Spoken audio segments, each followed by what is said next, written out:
We're going to have a little break now, and I'm going to just hand over the floor, because I think that's what we say in showbiz. I've only got a sort of very narrow idea of what showbiz is, but I think the floor is part of it. Anyway, I'm going to hand over the floor to my dearest and oldest friend, Tim Fraser, who's going to come here, strap on that work shirt, put on that work shirt, strap on that guitar and tell it like it is. No. So, over to Tim Fraser. No.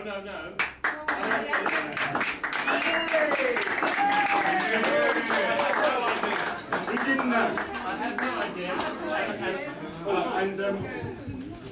People will pass amongst you in trays with mysterious glasses.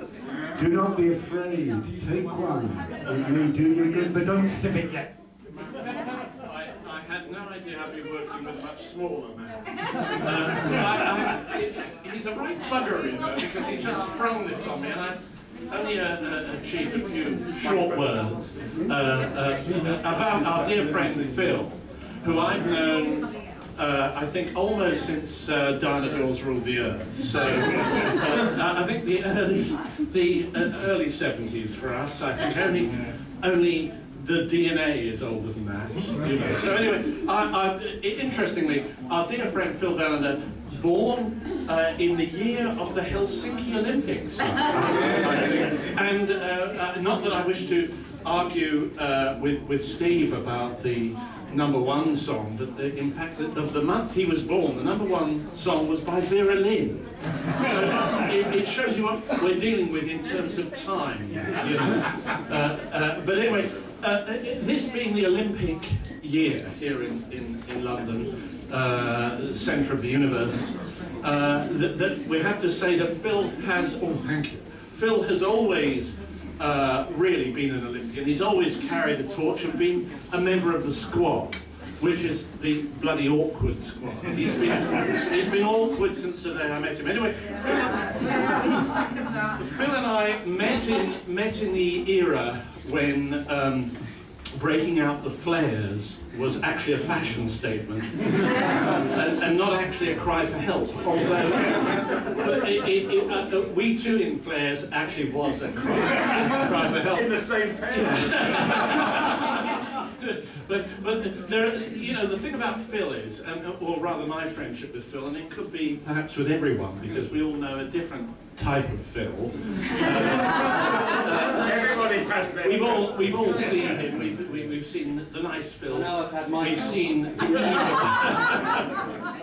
The one on day release, Phil. Yes. Well, the one I've known, you know, I wanted to say that really my friendship with Phil, it's one of the most unlikely and enduring factors in my life. And you know, there are so many things in life that really don't work on paper. I mean, you know, we all hear about, say, the bumblebee's ability to fly. Heinz salad cream. My Little Pony. Jedward. The 2012 logo. Well, in fact, that really doesn't work either. But the most unlikely of worlds collided in the 70s when this squat-dwelling radical and a property-owning enemy of the people palled up big time, as I believe the youngsters say these days.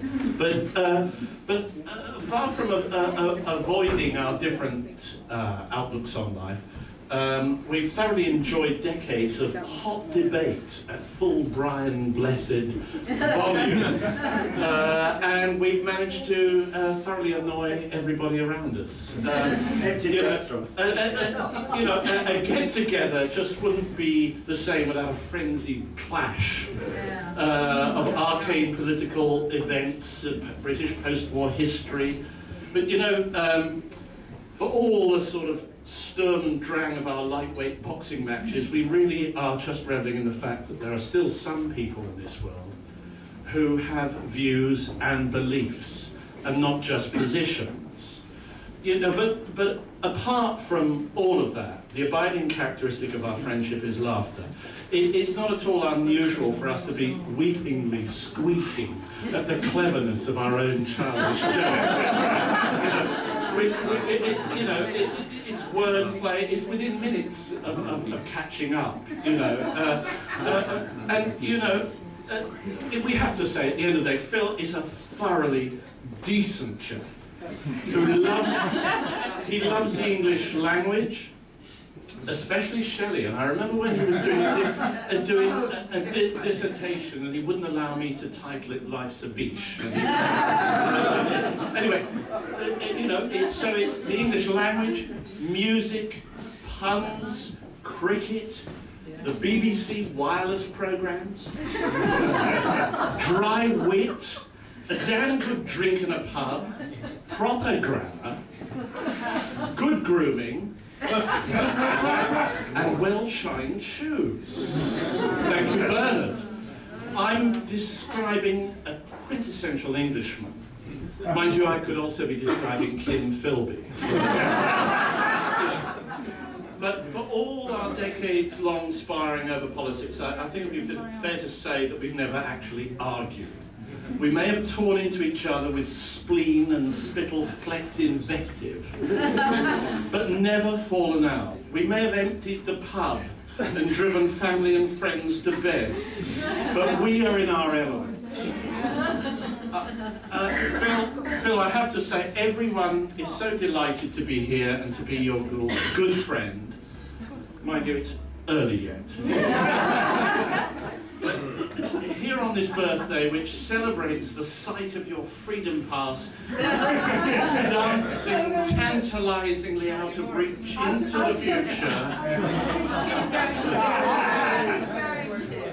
we also celebrate your loyal, supportive and passionate companionship on this next leg of our tour of this mortal coil.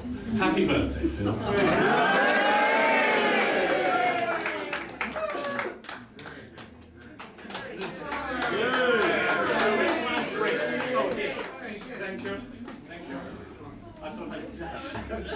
Tim came into our family, actually, very briefly to tell you something here. He came to our family because he was terrified about his teeth. Why everybody else was.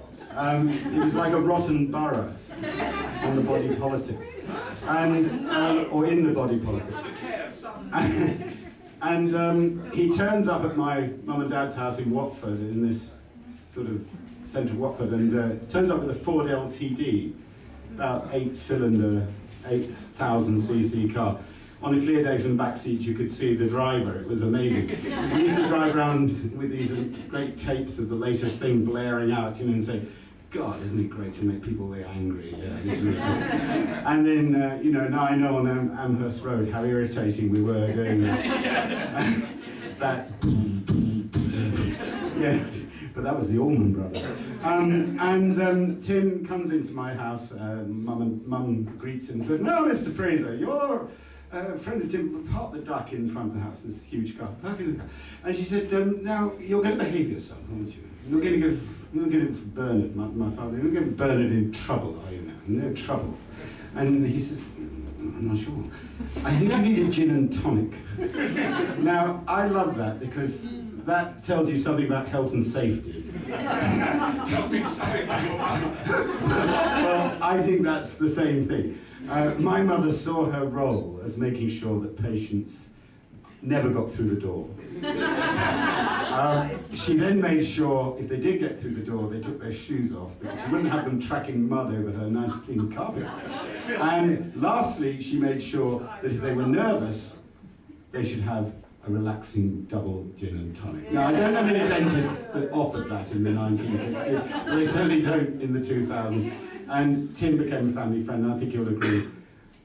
Raise our glass to Tim Fraser, my dearest friend. Thank you very much. And in the meantime, I'd like you to raise glasses to 3 absent friends who couldn't make it tonight. My dear friend Mark Farrell, and Mark was a really close friend, and Olivia and Cheska are here tonight, and that's wonderful. My dear friend Mike Sparrow, who used to work at the BBC, was a fantastic broadcaster, and he passed in 2005. And lastly, Massimo Rosas, who I wrote songs with in Italy, and was his best man at his wedding, and he died very shortly afterwards, unfortunately. So he's not here. But I'd like you to raise a glass to absent friends, my mum and dad as well. Thank you very much. Enjoy the rest of the evening. That's enough from me. Now over to them. Well done,